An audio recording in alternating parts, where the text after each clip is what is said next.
اور ان کو تم اور لوگوں سے زیادہ زندگی کے حریص دیکھو گے، یہاں تک کہ مشرکوں سے بھی بڑھ کر۔ ان میں سے ہر ایک یہی خواہش کرتا ہے کہ کاش وہ 1000 برس جیتا رہے، مگر اتنی لمبی عمر اس کو مل بھی جائے تو اسے عذاب سے تو نہیں چھڑا سکتی، اور جو کام یہ کرتے ہیں اللہ ان کو دیکھ رہا ہے۔ کہہ دو کہ جو شخص جبرائیل کا دشمن ہو اس کو غصے میں مر جانا چاہیے، کیونکہ اس نے تو یہ کتاب اللہ کے حکم سے تمہارے دل پر نازل کی ہے، جو پہلی کتابوں کی تصدیق کرتی ہے اور ایمان والوں کے لیے ہدایت اور بشارت ہے۔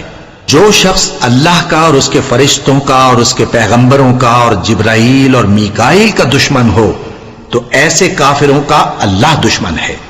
اور ہم نے تمہارے پاس سلجھی ہوئی آیتیں ارسال فرمائی ہیں، اور ان سے انکار وہی کرتے ہیں جو بد کردار ہیں۔ ان لوگوں نے جب جب اللہ سے کوئی عہد کیا تو ان میں سے ایک فریق نے اس کو کسی چیز کی طرح پھینک دیا۔ حقیقت یہ ہے کہ ان میں اکثر بے ایمان ہیں۔